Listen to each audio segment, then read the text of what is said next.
മഹത്വത്തിൻ സാന്നിധ്യം, ദൈവവചനത്തിൻ അഭിഷേകം, മഹിമയിൽ വാണിടും യേശു കർത്താവിന്റെ സാന്നിധ്യം.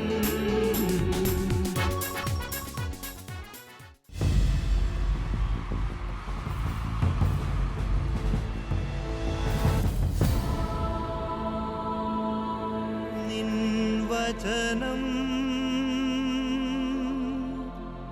ധ്യാനിക്കുമ്പോ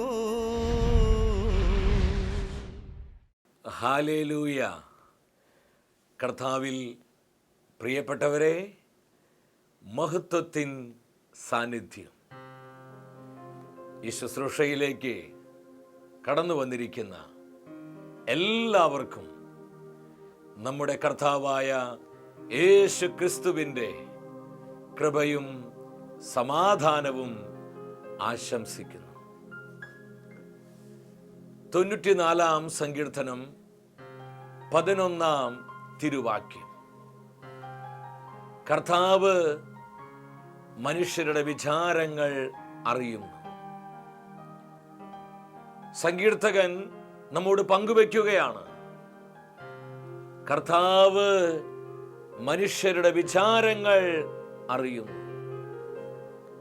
പ്രിയ സഹോദര സഹോദരി, ഇത് അനുഗ്രഹത്തിന്റെ സമയമാണ്. കർത്താവ് നമ്മെ സന്ദർശിക്കുന്ന നിമിഷം. ഇന്ന് പ്രത്യേകമായി നമ്മൾ നിയോഗമായി പ്രാർത്ഥിക്കുന്നത്, ദൈവഹിതത്തിന് വിരുദ്ധമായ ബന്ധങ്ങളിൽ കഴിയുന്നവർക്ക്, വഴിവിട്ട ബന്ധങ്ങളിൽ ജീവിക്കുന്ന സകല മനുഷ്യരും കർത്താവിന്റെ പരിശുദ്ധാത്മാവിനാൽ നിറയപ്പെട്ട് ആ ബന്ധങ്ങളെ വിട്ടുകളഞ്ഞ് കർത്താവിന്റെ സ്നേഹത്തിലേക്ക് കടന്നു വരുവാൻ നമുക്ക് പ്രാർത്ഥിക്കാം. ഒരു നിമിഷം ദൈവസന്നിധിയിൽ നമ്മളെല്ലാവരും എഴുന്നേറ്റ് നിൽക്കുന്നു. ആയിരിക്കുന്നിടത്ത് ഹൃദയം തുറന്ന് പ്രാർത്ഥിക്കാൻ പോവാണ്. പരിശുദ്ധാത്മാവ് 10,000ങ്ങളിലേക്ക് മഹത്വത്തോടെ ഇറങ്ങി വരുന്ന സമയം നമ്മൾ ഒരുമിച്ച് പ്രാർത്ഥിക്കുന്നു. കർത്താവായ ദൈവമേ, അങ്ങയുടെ സാന്നിധ്യത്താൽ ഞങ്ങളെ പ്രകാശിപ്പിക്കണമേ. വഴിവിട്ട ബന്ധങ്ങളുടെ സകല കെട്ടുകളെയും കർത്താവെ അഴിക്കണമേ. പൈശാചികാധിപത്യങ്ങള്, നാരകീയ സ്വാധീനങ്ങള്, തിന്മയുടെ അടിസ്ഥാനങ്ങള് തകർക്കണമേ. പരിശുദ്ധാത്മാവേ വരണമേ. ആയിരങ്ങളിൽ നിറയണമേ. ഹല്ലേലൂയ, ഹല്ലേലൂയ, ഹല്ലേലൂയ. കരങ്ങളടിച്ച് ആത്മാവിൽ നിറഞ്ഞ് നമ്മൾ പാടി പ്രാർത്ഥിക്കുകയാണ്. ഇത് ദൈവകൃപയുടെ സമയമാണ്. നമ്മുടെ ബലഹീനതകളിലേക്ക് കർത്താവിന്റെ കൃപ കടന്നു വരുവാൻ, നമ്മുടെ കുറവുകളെല്ലാം നിറവുകളായി മാറുവാൻ, നമ്മുടെ ജീവിതം ആത്മനിറവിന്റെ ജീവിതമായി തീരുവാൻ നമ്മൾ ഒരുമിച്ച് പാടി പ്രാർത്ഥിക്കുന്നു. ഹല്ലേലൂയ. കരമടിച്ച് എല്ലാവരും നമ്മളായിരിക്കുന്നിടത്ത് കർത്താവിനെ ഹൃദയം തുറന്ന് മഹത്വപ്പെടുത്തുകയാണ്. ബലഹീനതയിൽ ബലമേകി ബലവാനായോ നടത്തിയിടുന്നു. കർത്താവിന്റെ കരം പിടിച്ച് എല്ലാവരും ഒരുമിച്ച് പാടിക്കേ. നടത്തിയിടുന്നു കൃപയാലേ, കൃപയാലേ, കൃപയാൽ അനുദിനവും, കൃപയാലേ, കൃപയാലേ, കൃപയാൽ അനുദിനവും. കർത്താവേ, കൃപ വർഷിക്കണമേ. ദൈവ കൃപയാൽ നിറയപ്പെടുവാൻ, കൃപയുടെ ജീവിതമായി നമ്മളെല്ലാം രൂപപ്പെടുവാൻ ആഗ്രഹിച്ചുകൊണ്ട് പാടുന്നു. കൃപയാലേ, കൃപയാൽ അനുദിനവും. എന്റെ കൃപ നിനക്കു മതി, കർത്താവിൻ തിരുവചനം. ഹല്ലേലൂയ. കർത്താവേ, പകരണമേ, പകരണമേ. ആയിരങ്ങളിലേക്ക് അവിടുത്തെ കൃപയെ പകരണമേ. അനശ്വരമായ വചനമതേകി അതിശയമായി നടത്തിയിടുന്നു. കർത്താവിന്റെ സ്നേഹം അനുഭവിച്ച് അവിടുത്തെ പരിപാലിനെ ആശ്രയിച്ചുകൊണ്ട് നമ്മൾ ഒരുമിച്ച് പാടുന്നു. കൃപയാലേ, കൃപയാലേ, കൃപയാൽ അനുദിനവും, കൃപയാലേ, കൃപയാലേ, കൃപയാൽ അനുദിനവും. ഓ പൊന്നു കർത്താവേ, ഞങ്ങളെ ജ്വലിപ്പിക്കണമേ. കൃപയാൽ, കൃപയാൽ ഞങ്ങളെ വിശുദ്ധീകരിക്കണമേ. കൃപയാലേ കൃപയാലേ കൃപയാലേ കൃപയാൽ അനുദിനവും കൃപയാൽ അനുദിനവും കൃപയാൽ നമ്മുടെ വ്യക്തി ജീവിതത്തിന്റെ മേൽ കൃപയാൽ അനുദിനവും നമ്മുടെ സകല കുടുംബങ്ങളുടെ മേൽ കൃപയാൽ അനുദിനവും നമ്മുടെ എല്ലാ ആവശ്യങ്ങളുടെ മേൽ കൃപയാൽ അനുദിനവും കൃപയാൽ അനുദിനവും ഇരു കരങ്ങളും സ്വർഗത്തിലേക്ക് ഉയർത്തി നമ്മളെ അനുഗ്രഹിക്കുന്ന, നമ്മെ സുഖപ്പെടുത്തുന്ന, തന്റെ കൃപയാൽ നമ്മളെ ശക്തിപ്പെടുത്തുന്ന കർത്താവിൽ നാമം വിളിച്ച് സ്തുതിച്ചു പ്രാർത്ഥിക്കുന്നു. ഹല്ലേലൂയ, ഹല്ലേലൂയ, ഹല്ലേലൂയ. അത്ഭുതങ്ങളുടെ ദൈവമേ, കൃപകൾ വർഷിക്കണമേ. ഈ സ്തുതി ആരാധനയിൽ പങ്കെടുത്ത് പ്രാർത്ഥിക്കുന്ന 10,000 കൃപ വർഷിക്കണമേ. ഹല്ലേലൂയ, ഹല്ലേലൂയ, ഹല്ലേലൂയ. കർത്താവേ, കരമുയർത്തി ഞങ്ങളുടെ ജനത്തെ ആശീർവദിക്കണമേ. രോഗികളെ സൗഖ്യമാക്കണമേ. വചനമയച്ച് രോഗികളെ വിടുവിക്കണമേ. അവർ അനുഭവിക്കുന്ന ദുരിതങ്ങളിൽ നിന്ന്, സകല വിനാശങ്ങളിൽ നിന്ന് അവർക്ക് വിമോചനം നൽകണമേ. സമ്പൂർണമായി സൗഖ്യത്താൽ നിന്റെ ജനം നിറയട്ടെ. Lord, heal right now, Jesus. Hallelujah, ഹല്ലേലൂയ, ഹല്ലേലൂയ. കർത്താവേ, പ്രവർത്തിക്കണമേ. സാത്താന്യ പോരുകള്, അന്ധകാര മണ്ഡലങ്ങള് യേശുവിന്റെ നാമത്തിൽ ചിഹ്നഭിന്നമായി പോകട്ടെ.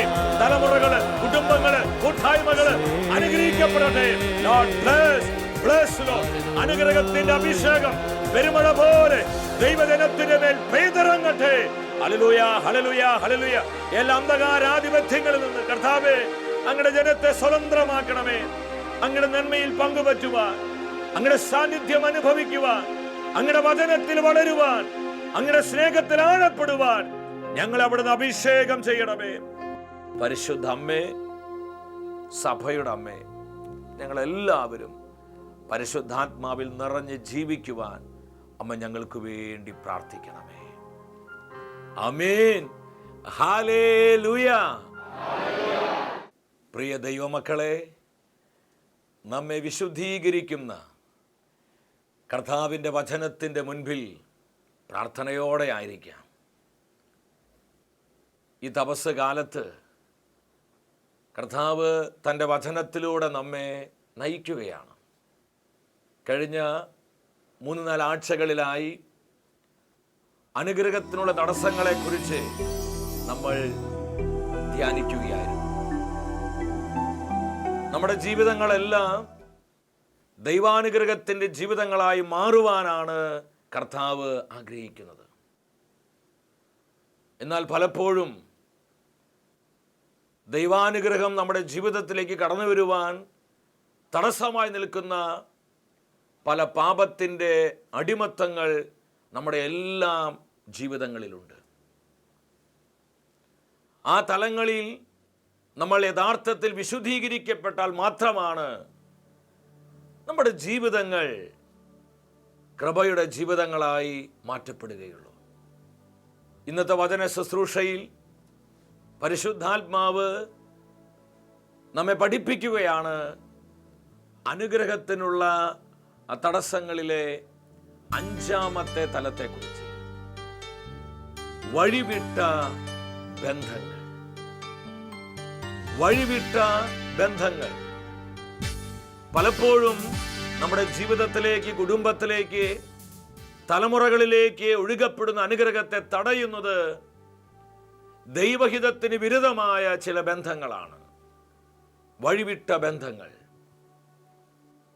അപ്പോസ്തലനായ പൗലോസ് തെസ്സലോനി സഭയ്ക്ക് എഴുതിയ 1-ാമത്തെ ലേഖനം 4-ാം അധ്യായം 4 മുതൽ 6 വരെയുള്ള തിരുവചനങ്ങൾ. നിങ്ങൾ ഓരോരുത്തരും സ്വന്തം ശരീരത്തെ വിശുദ്ധിയിലും മാന്യതയിലും കാത്തു സൂക്ഷിക്കേണ്ടത് എങ്ങനെയെന്ന് അറിയണം. ദൈവത്തെ അറിയാത്ത വിജാതീയരെ പോലെ കാമവികാരങ്ങൾക്ക് നിങ്ങൾ വിധേയരാകരുത്. ഈ വിഷയത്തിൽ നിങ്ങൾ വഴിപിഴയ്ക്കുകയോ സഹോദരനെ വഞ്ചിക്കുകയോ അരുത്.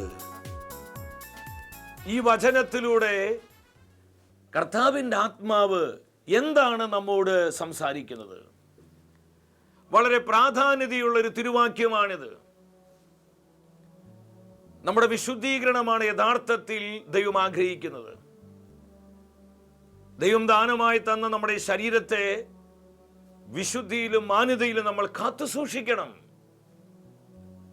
ദൈവത്തെ അറിയാത്ത വിജാതീയരെ പോലെ കാമവികാരങ്ങൾക്ക് നമ്മൾ വിധേയരാകരുത്. ഈ വിഷയത്തിൽ നമ്മുടെ സഹോദരി സഹോദരങ്ങളെ നമ്മൾ വഞ്ചിക്കരുത്.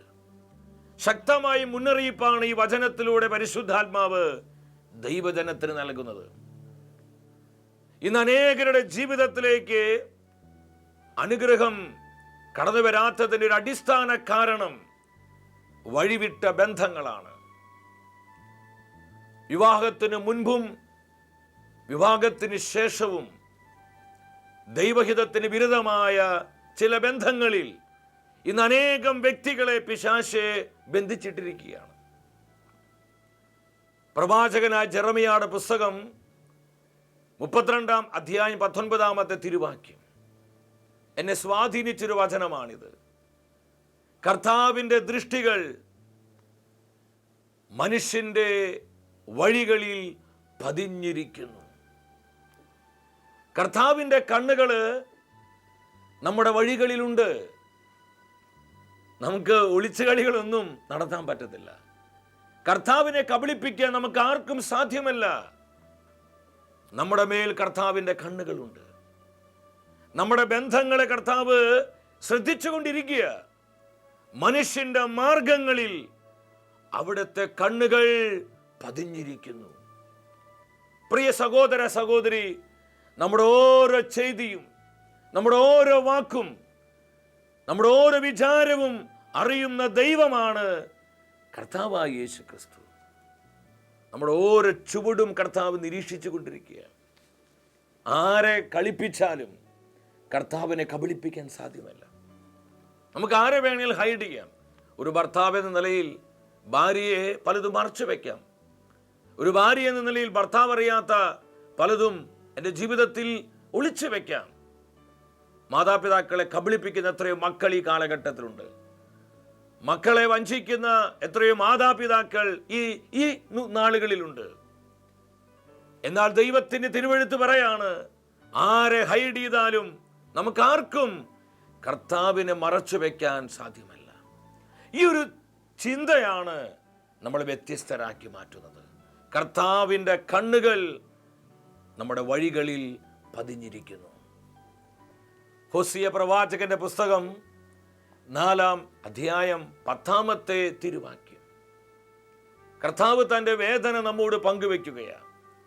ഇന്ന് അനേകം വ്യക്തികള് ലോകത്തിന്റെ സുഖങ്ങൾ അനുഭവിക്കുവാൻ വേണ്ടി, ഈ ശരീരത്തിന്റെ നൈമിഷികമായ ഭോഗേച്ഛകൾ ആസ്വദിക്കാൻ വേണ്ടി തങ്ങൾക്ക് ജീവിതം നൽകിയ, തങ്ങൾ വീണ്ടെടുത്ത് രക്ഷിച്ചവനായ കർത്താവിനെ വിട്ടുകളയുകയാണ്.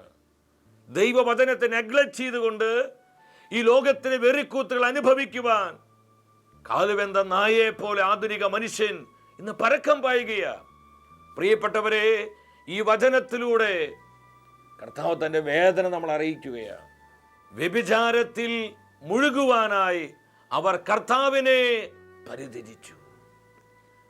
വ്യഭിചാരത്തിൽ മുഴുകുവാനായി അവർ കർത്താവിനെ വിട്ടുകളഞ്ഞു. നൈമിഷികമായ ഭോഗേച്ഛകൾക്ക് വേണ്ടി ദൈവവചനത്തെ ചവിട്ടിക്കളയുന്ന അനേകം ആത്മാക്കള്. കുറച്ച് നാളുകൾക്ക് മുൻപ് ബിടെക് പഠിക്കുന്ന തൻ്റെ മകളുമായി ഒരു അമ്മ കാണുവാനായിട്ട് വന്നു. തൻ്റെ മകൾക്ക് വേണ്ടി പ്രാർത്ഥിക്കുവാനാണ്.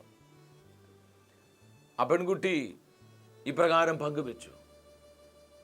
ഒരുപാട് വഴിവിട്ട ബന്ധങ്ങളിലാണ് അവൾ ജീവിക്കുന്നത്. കേരളത്തിന് വെളിയിലാണ് അവൾ ബിടെക്കിന് പഠിക്കുന്നത്. പല പുരുഷന്മാരുമായിട്ടുള്ള അവിഹിത ബന്ധങ്ങൾ. ഈ ബന്ധങ്ങളെല്ലാം വർദ്ധിച്ചു വന്നപ്പോൾ അവൾക്ക് പ്രാർത്ഥനയില്ല, കുദാശകളില്ല, ദൈവവചന ധ്യാനമില്ല. അവൾ പരിശുദ്ധമായ ദൈവാലയത്തിൽ പോകാറില്ല, അവൾ പ്രാർത്ഥിക്കാറില്ല. വളരെ അന്ധകാരത്തിന് പിടിയിൽ ആ പെൺകുട്ടി ജീവിതം നാശത്തിലേക്ക് നയിച്ചുകൊണ്ടിരിക്കുകയാണ്. തൻ്റെ മകളുടെ അവസ്ഥ കണ്ട് ഹൃദയം തകർന്ന് ഈ അമ്മ പൊട്ടി പൊട്ടി കരയുകയാണ്. ഈ അമ്മ കരഞ്ഞുകൊണ്ടിരിക്കുന്ന സമയത്ത് ഈ പെൺകുട്ടി അമ്മയെ നോക്കിക്കൊണ്ട് പറയാ, എന്തിനാ തള്ളെ എന്നെ നോക്കി കരയുന്നത്? ആ കരഞ്ഞോ. കണ്ണീര് വറ്റുമ്പോൾ തന്നെ കരച്ചിൽ നിൽക്കും. മനസ്സാക്ഷി കത്തിക്കരിഞ്ഞു പോയൊരു പെൺകുട്ടി. കാരണം എന്താ? ഈ ലോകത്തിന് ദേവനായ പിശാച് അവളുടെ മനസ്സിനെ അന്ധമാക്കി. അമ്മയുടെ കണ്ണുനീര്, അമ്മയുടെ വേദന മനസ്സിലാക്കാൻ കഴിയാത്ത വിധം അവൾ അന്ധയായിട്ട് മാറി. ദൈവവചനത്തിന്റെ മുന്നറിയിപ്പുകളെ സ്വീകരിക്കാൻ കഴിയാത്ത വിധം അവൾ അന്ധയായിട്ട് മാറി. വഴിവിട്ട ബന്ധങ്ങളിൽ പിശാച് അവളെ ബന്ധിച്ചിട്ടിരിക്കുക. ഞാൻ അവളോട് ചോദിച്ചു, നീ എന്താ പ്രാർത്ഥിക്കാത്തത്? നീ എന്താ ദൈവത്തിന്റെ വചനം ധ്യാനിക്കാത്തത്? ഇത്തരത്തിലുള്ള വഴിവിട്ട ബന്ധങ്ങളിൽ നീ എന്തിനാ ജീവിക്കുന്നത്? നിന്റെ നിത്യത വലിയ അപകടത്തിലാണ്. ഞാൻ വളരെ സ്നേഹത്തോടെ ആ പെൺകുട്ടിയോട് പങ്കുവെച്ചപ്പോൾ അവൾ എന്നെ നോക്കിക്കൊണ്ട് പറഞ്ഞു, പ്രാർത്ഥിച്ചാൽ, ദൈവത്തിന്റെ വചനം ധ്യാനിച്ചാൽ, കർത്താവിനെ സ്നേഹിച്ചാൽ പിന്നെ ഈ സുഖങ്ങളൊന്നും എനിക്ക് അനുഭവിക്കാൻ പറ്റത്തില്ല. ജീവിതം ഒന്നേ ഉള്ളൂ, അത് നന്നായി എനിക്ക് ആസ്വദിക്കണം. ദൈവവചനത്തിന്റെ മർമ്മങ്ങൾ ഗ്രഹിക്കാൻ കഴിയാത്ത വിധം അവളുടെ ഹൃദയം അടഞ്ഞുപോയി. തൻ്റെ പൊന്നുമകളെ നോക്കി ആ പാവപ്പെട്ട അമ്മ വിതുമ്പി കരയുകയാണ്. യാതൊരു കൂസലുമില്ലാതെ ഈ പെൺകുട്ടി കല്ലുപോലെ അവിടെ നിൽക്കുക. ഇതൊരു പെൺകുട്ടിയുടെ മാത്രം അനുഭവമല്ല. ഇന്ന് അനേകം ആത്മാക്കളെ ഇതുപോലെ പിശാച് ബന്ധിച്ചിട്ടിരിക്കുകയാണ്. കർത്താവ് ആഗ്രഹിക്കുന്ന നന്മയിൽ വളരാൻ കഴിയാതെ, പ്രാർത്ഥിക്കാൻ കഴിയാതെ, കൗദാശിക ജീവിതമില്ലാതെ, ദൈവവചനവുമായി യാതൊരു ബന്ധവുമില്ലാതെ ലൗകികരായി ജഡീകരായി ജീവിക്കുന്ന അനേകം ജീവിതങ്ങൾ നമുക്കറിയാം. സോളമൻ വളരെ ജ്ഞാനിയായ ഒരു വ്യക്തിയായിരുന്നു. ദൈവത്തിൻ്റെ അഭിഷേകം സോളമന്റെ മേലുണ്ടായിരുന്നു. ഇസ്രായേലിന്റെ രാജാവായി ദൈവം സോളമനെ തെരഞ്ഞെടുത്തു. ദൈവം അവന് അളവറ്റ ജ്ഞാനം കൊടുത്തു, ധാരാളം ധനം കൊടുത്തു. അവന്റെ പ്രശസ്തി ലോകമെങ്ങും വ്യാപിച്ചു. അത്രമാത്രം ജ്ഞാനിയായിരുന്നു സോളമൻ. എന്നാൽ ഈ സോളമന്റെ അന്ത്യനാളുകളിൽ അവന് വലിയ വീഴ്ച സംഭവിക്കുകയാണ്. ദൈവത്തിന്റെ പ്രിയപുത്രനായി ജീവിച്ച സോളമൻ, ദൈവവചനത്തിൽ ആനന്ദം കണ്ടെത്തിയ സോളമൻ, തൻ്റെ ജീവിതത്തിൻ്റെ ഒരു പ്രത്യേകമായ നിമിഷത്തിൽ അവൻ കർത്താവിനെ വിട്ടുകളഞ്ഞു. അവൻ പല സ്ത്രീകളുമായി വഴിവിട്ട ബന്ധങ്ങളിലേക്ക് പോയി. ഇതിനെക്കുറിച്ച് കർത്താവിൻ്റെ വചനം എന്താണ് നമ്മോട് പറയുന്നത്? പ്രഭാഷകന്റെ പുസ്തകം 47 അധ്യായം 17 മുതൽ 19 വരെയുള്ള തിരുവാക്യങ്ങൾ. സോളമ, നിന്റെ കീർത്തനങ്ങളും സുഭാഷിതങ്ങളും ഉപമകളും പ്രത്യുത്തരങ്ങളും ജനതകളെ വിസ്മയാധീനരാക്കി. ഇസ്രായേലിന്റെ ദൈവമായ കർത്താവിന്റെ നാമത്തിൽ തകരം പോലെ സ്വർണവും ഈയം പോലെ വെള്ളിയും നീ ശേഖരിച്ചു. എന്നാൽ നീ സ്ത്രീകൾക്ക് അധീനനായി അഭിലാഷങ്ങൾ നിന്നെ കീഴ്പ്പെടുത്തി. നിന്റെ സൽകീർത്തിക്ക് നീ തന്നെ കളങ്കം വരുത്തി. നിന്റെ സന്താന പരമ്പരയെ മലിനമാക്കി, അവരെ ക്രോധത്തിന് ഇരയാക്കി. നിന്റെ ഭോഷത്വം അവർക്ക് ദുഃഖ കാരണമായി. അങ്ങനെ രാജ്യം വിഭജിക്കപ്പെട്ടു. ഈ വചനത്തിലൂടെ പരിശുദ്ധാത്മാവ് എന്താണ് നമ്മോട് സംസാരിക്കുന്നത്? സോളമനെ കുറിച്ചുള്ള മനോഹരമായ വിവരണങ്ങളാണ്. സോളമന്റെ ജ്ഞാനത്തെക്കുറിച്ച് ദൈവത്തിന്റെ തിരുവെഴുത്ത് പറയ, സോളമ, നീ തകരം പോലെ സ്വർണവും ഈയം പോലെ വെള്ളിയും ശേഖരിച്ചു. നിനക്ക് ധാരാളം സമ്പത്തുണ്ടായി. എന്നാൽ നിനക്ക് എവിടെ അപകടം സംഭവിച്ചത്? നീ സ്ത്രീകൾക്ക് അധീനനായി. അവിടെയാണ് പിശാച് സോളമനെ കയറി പിടിച്ചത്. വഴിവിട്ട ബന്ധങ്ങളിലേക്ക് അവൻ പോവുകയാണ്. ഇത്രത്തോളം എന്നെ കരുതിയ, ഇത്രത്തോളം എന്നെ ഉയർത്തിയ, ഇത്രത്തോളം എന്നെ പരിപാലിച്ച കർത്താവിനെ വിട്ടുകളഞ്ഞ് അവൻ ജഡീകമായ സുഖങ്ങൾക്ക് വേണ്ടി സ്ത്രീകൾക്ക് അധീനനായി. അഭിലാഷങ്ങൾ നിന്നെ കീഴ്പ്പെടുത്തി. നമ്മുടെ വികാരങ്ങളും വിചാരങ്ങളെല്ലാം പരിശുദ്ധാത്മാവിനാൽ നിയന്ത്രിക്കപ്പെടണം. അഭിലാഷങ്ങൾ നിന്നെ കീഴ്പ്പെടുത്തി. നിന്റെ സൽകീർത്തിക്ക് നീ കളങ്കം വരുത്തി. സന്താന പരമ്പരയെ, നിന്റെ തലമുറയെ നീ മലിനമാക്കി. ഞാൻ വളരെ സങ്കടത്തോടെയാണ് ഈ വചനം വായിച്ചത്. സന്താന പരമ്പരകളെ സോളമൻ മലിനപ്പെടുത്തി. അവർ ക്രോധം അനുഭവിക്കാൻ അവന്റെ ഭോഷത്വം വഴി ഇടയായി. അവന്റെ രാജ്യം വിഭജിക്കപ്പെട്ടു. അവന്റെ അപ്പനായ ദാവീദിനെ ഓർത്ത് സോളമന്റെ കാലത്ത് ദൈവം അത് ചെയ്തില്ല. സോളമന് ശേഷം രാജ്യം വിഭജിക്കപ്പെടുകയാണ്. എന്താ അതിന്റെ പിന്നിൽ? വഴിവിട്ട ബന്ധങ്ങൾ. എന്തുമാത്രം അനുഗ്രഹങ്ങളെയാണ് സോളമൻ തട്ടിത്തെറിപ്പിച്ച് കളഞ്ഞത്. പ്രിയ സഹോദര സഹോദരി, ഇത് സോളമന്റെ മാത്രം അനുഭവമല്ല. ഇന്ന് നമ്മുടെ ജീവിതങ്ങളിലേക്ക് ഒഴുകപ്പെടുന്ന അനേകം അനുഗ്രഹങ്ങളെ പലപ്പോഴും ഇന്ന് തട്ടിത്തെറിപ്പിക്കുകയാണ്. ഏതുമൂലം? ദൈവത്തിന് ഹിതകരമല്ലാത്ത ചില ബന്ധങ്ങൾ മൂലം. നമ്മളൊരു സത്യം മനസ്സിലാക്കണം. 6-ാം പ്രമാണത്തിന്റെ ലംഘനം, ദൈവഹിതത്തിന് വിരുദ്ധമായ ബന്ധങ്ങൾ, തെറ്റായ ബന്ധങ്ങൾ, വഴിവിട്ട ബന്ധങ്ങൾ, അത് നമ്മെ മാത്രമല്ല, അത് തലമുറകളെ സ്വാധീനിക്കുന്നു. അത് സന്താന പരമ്പരകളെ മലിനപ്പെടുത്തുന്നു. അശുദ്ധിയുടെ കറകള്, വഴിവിട്ട ബന്ധത്തിന്റെ സ്വാധീനങ്ങള് എൻ്റെ ജീവിതത്തിൽ വീണിട്ടുണ്ടോ? ഈ തപസ് കാലത്ത് നമ്മൾ വലിയ ആഴ്ചകളിലേക്കൊക്കെ പ്രവേശിക്കാൻ ഒരുങ്ങുകയാണ്. ഹൃദയനുറുക്കത്തോടെ പൊട്ടിക്കരഞ്ഞ് പ്രാർത്ഥിക്കണം. കർത്താവേ, ഒരു വിശുദ്ധ ജീവിതം നയിക്കുവാനുള്ള കൃപ എനിക്ക് നൽകണമേ. എൻ്റെ കുടുംബ ജീവിതത്തിൽ ഞാൻ വിശ്വസ്തനായി ജീവിക്കാൻ, എൻ്റെ വ്യക്തിപരമായ ജീവിതത്തിൽ, എൻ്റെ സമർപ്പിത ജീവിതത്തിൽ, എൻ്റെ കൂട്ടായ്മയിൽ വിശുദ്ധിയോടെ വിശ്വസ്തയോടെ ജീവിക്കാൻ കർത്താവേ എന്നെ അഭിഷേകം ചെയ്യണമേ. പ്രിയ സഹോദര സഹോദരി, കർത്താവ് ആഗ്രഹിക്കാത്ത ബന്ധങ്ങൾ ഇന്ന് ഞാൻ വെച്ച് പുലർത്തുന്നുണ്ടോ? എൻ്റെ ഭാര്യ അറിയാത്ത ചില ബന്ധങ്ങൾ, ചില വേഴ്ചകൾ, ചില കൂട്ടുകെട്ടുകൾ, എൻ്റെ ഭർത്താവ് അറിയാത്ത ചില ബന്ധങ്ങൾ, എൻ്റെ അപ്പനും അമ്മയും അറിയാത്ത ബന്ധങ്ങൾ, എൻ്റെ മക്കൾ അറിയാത്ത ചില രഹസ്യവേഴ്ചകൾ എൻ്റെ ജീവിതത്തിലുണ്ടെങ്കിൽ ഇത് അനുദപിക്കുവാനും ആ പാപത്തെ പൂർണ്ണമായി വിട്ടുകളഞ്ഞ് കർത്താവിലേക്ക് തിരിച്ചു വരുവാനുമുള്ള സമയമാണ്. റോമാക്കാർക്ക് ഇത് ലേഖനം 12-ാം അധ്യായം 1-ാമത്തെ തിരുവാക്യം. ദൈവത്തിൻ്റെ കാരുണ്യം അനുസ്മരിപ്പിച്ചുകൊണ്ട് ഞാൻ നിങ്ങളോട് അപേക്ഷിക്കുന്നു, നിങ്ങളുടെ ശരീരം കർത്താവിന് വിശുദ്ധമാകണം. നമ്മുടെ ബന്ധങ്ങൾ കർത്താവിന് വിശുദ്ധമാകണം. നമ്മുടെ ഓരോ ചെയ്തിയും കർത്താവിന് വിശുദ്ധമാകണം. നമ്മുടെ കൂട്ടുകെട്ടുകൾ കർത്താവിന് വിശുദ്ധമാകണം. നമ്മുടെ മൊബൈൽ ഫോണ് കർത്താവിന് വിശുദ്ധമാകണം. നമ്മുടെ ഇൻ്റർനെറ്റ് കർത്താവിന് വിശുദ്ധമാകണം. നമ്മുടെ ഫേസ്ബുക്ക് കർത്താവിന് വിശുദ്ധമാകണം. നമ്മുടെ വാട്സപ്പ് കർത്താവിന് വിശുദ്ധമാകണം. ഫേസ്ബുക്കും വാട്സപ്പും ഇൻ്റർനെറ്റും മൊബൈൽ ഫോണൊക്കെ വളരെ നല്ലതാണ്. എന്നാൽ അത് പാപം ചെയ്യാനുള്ളതല്ല, അത് വഴിവിട്ട ബന്ധങ്ങൾക്കുള്ളതല്ല. ഇന്ന് ഇതിലൂടെയൊക്കെയാണ് പിശാച് പ്രവർത്തിച്ചു കൊണ്ടിരിക്കുന്നത്. അതിനോട് നോ പറയാനുള്ള തൻ്റെ ഇടമാണ് ഈ കാലഘട്ടത്തിലെ ദൈവജനത്തിനുണ്ടായിരിക്കേണ്ടത്. എന്തുമാത്രം കുഞ്ഞുങ്ങളാണ്, എന്തുമാത്രം ടീനേജേഴ്സാണ്, എന്തുമാത്രം യുവജനങ്ങളാണ്, എന്തുമാത്രം ദമ്പതികൾ, വിവാഹം കഴിഞ്ഞ ഭർത്താവും ഭാര്യയും മക്കളൊക്കെയുള്ള എത്രയോ ദമ്പതികൾ ഇന്ന് വഴിതെറ്റിപ്പോകുന്നു. എത്രയെത്ര കുടുംബങ്ങളെ പിശാച് ഛിന്ന ഭിന്നമാക്കുന്നു ഇത്തരത്തിലുള്ള ചില തെറ്റായ ബന്ധങ്ങളിലൂടെ. ഇത് നമുക്കുള്ളൊരു മുന്നറിയിപ്പാണ് പ്രിയപ്പെട്ടവരെ. ഈ തപസ് കാലത്ത് നമ്മൾ ഹൃദയനുറുക്കത്തോടെ പ്രാർത്ഥിക്കുക. നമ്മളിന്ന് കാണുകയും കേൾക്കുകയും ചെയ്യുന്ന ചില കാര്യങ്ങൾ നമ്മുടെ മനസ്സാക്ഷിയെ പോലും കരിച്ചു കളയുന്ന വിധത്തിൽ, നമുക്ക് ചിന്തിക്കാൻ പോലും കഴിയാത്ത വിധത്തിലുള്ള പല കാര്യങ്ങളാണ് നമ്മൾ ഈ കാലഘട്ടത്തിൽ കേട്ടുകൊണ്ടിരിക്കുന്നത്.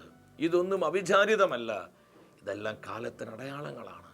എന്നാൽ കർത്താവ് നമുക്ക് തരുന്ന മുന്നറിയിപ്പുകൾ മനസ്സിലാക്കി നാം നമ്മുടെ ജീവിതത്തെ വിശുദ്ധീകരിക്കുവാൻ, നമ്മുടെ ബന്ധങ്ങളെ പവിത്രീകരിക്കുവാൻ, കർത്താവിൻ്റെ ഹിതത്തിന് വിരുദ്ധമായ സകല ബന്ധങ്ങളെയും വിട്ടുകളയുവാനുള്ള ഒരു തീരുമാനം നമുക്കുണ്ടാകണം. ഇല്ലെങ്കിൽ അത് നിന്റെ നിത്യതയെ അപകടത്തിലാക്കുമെന്നുള്ള സത്യം നമ്മൾ ആരും മറന്നു പോകരുത്.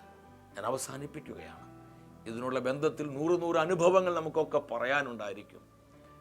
എങ്കിലും ഈ വചനങ്ങളിലൂടെ കർത്താവ് നൽകിയ ദൂത് നമ്മുടെ ഹൃദയത്തിലേക്ക് സ്വീകരിക്കാം. ഒരു നിമിഷം നിങ്ങളായിരിക്കുന്നിടത്ത് ഒന്ന് മുട്ടുകുത്തുക. എല്ലാവരും ഒന്ന് മുട്ടുകുത്തി ഇരുകരങ്ങൾ സ്വർഗത്തിലേക്ക് ഒന്ന് ഉയർത്തിപ്പിടിക്കുക. കർത്താവിൻ്റെ അഭിഷേകം ഈ മേഖലകളിലേക്ക് കടന്നു വരാൻ വേണ്ടി പ്രാർത്ഥിക്കും. മാതാപിതാക്കളെ, നിങ്ങളുടെ മക്കൾക്ക് വേണ്ടി കണ്ണീരോടെ പ്രാർത്ഥിക്കുന്നു. ഒരുപാട് മാതാപിതാക്കൾ ഹൃദയം തകർന്ന് പറയാറുണ്ട്, ഞങ്ങളുടെ മകന് വേണ്ടി പ്രാർത്ഥിക്കണം, അവനൊരു തെറ്റായ ബന്ധത്തിൽപ്പെട്ടിരിക്കുക. ഞങ്ങളുടെ മകൾക്ക് വേണ്ടി പ്രാർത്ഥിക്കണം, അവൾ ഞങ്ങളെ അനുസരിക്കുന്നില്ല, അവൾ വഴിവിട്ട ബന്ധത്തിലാണ്. പ്ലീസ് ഞങ്ങളുടെ മകന് വേണ്ടി, മകൾക്ക് വേണ്ടി പ്രാർത്ഥിക്കുക. ഇപ്രകാരം ഹൃദയം പൊട്ടി നിലവിളിക്കുന്ന അനേക മാതാപിതാക്കളെ എൻ്റെ ശുശ്രൂഷ ജീവിതത്തിൽ ഞാൻ കണ്ടുമുട്ടിയിട്ടുണ്ട്. ഈ ശുശ്രൂഷയിൽ ഇപ്രകാരം വേദനിക്കുന്ന അനേകം പേരൻസ് പങ്കെടുക്കുന്നുണ്ട്. ഇത് കൃപയുടെ സമയമാണ്. നമുക്ക് പ്രാർത്ഥിക്കാം. ഭാര്യ ഭർത്താക്കന്മാരെ, നിങ്ങൾ ഹൃദയവിശുദ്ധിയോടെ പ്രാർത്ഥിക്കുക.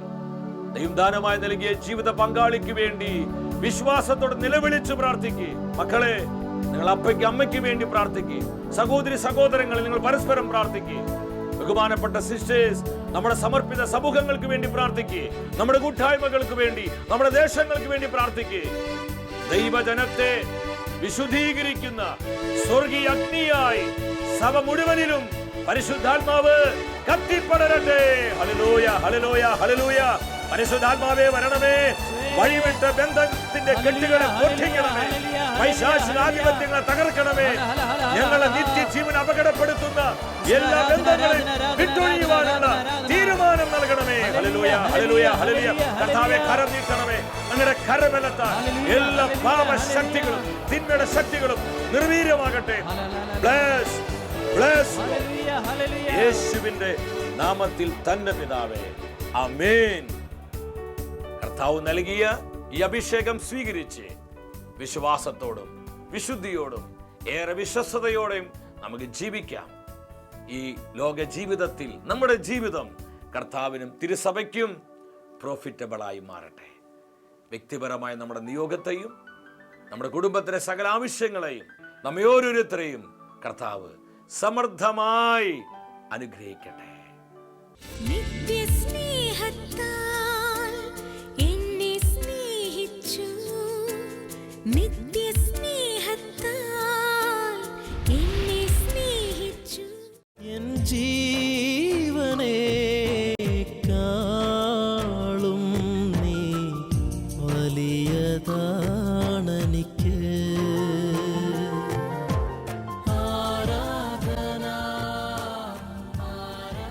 പരമപരിശുദ്ധനായ കർത്താവേ,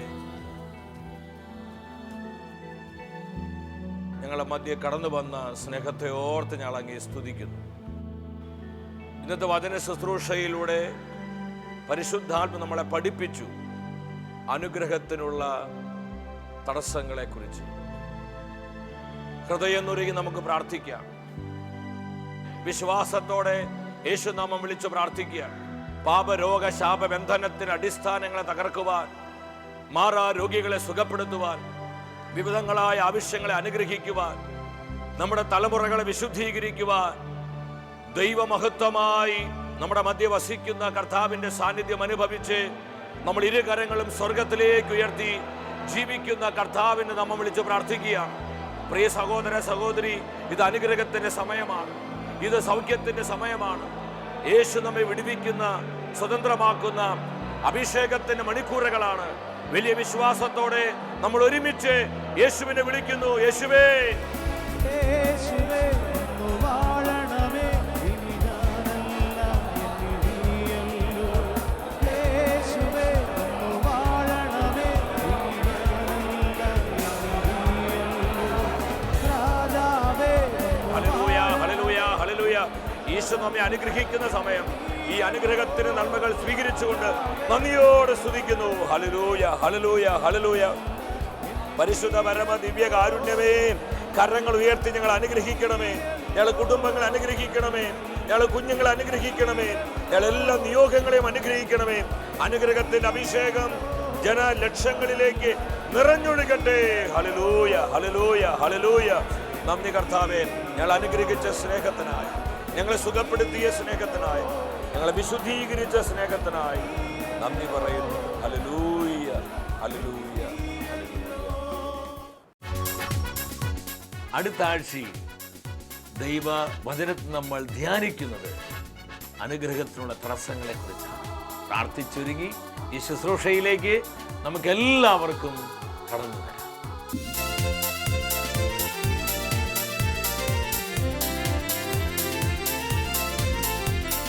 മഹത്വമേ, മഹത്വമേ, മഹത്വത്തിൻ രാജാവേ, മഹത്വത്തിൻ സാന്നിധ്യം. മഹത്വമേ, മഹത്വമേ, മഹത്വത്തിൻ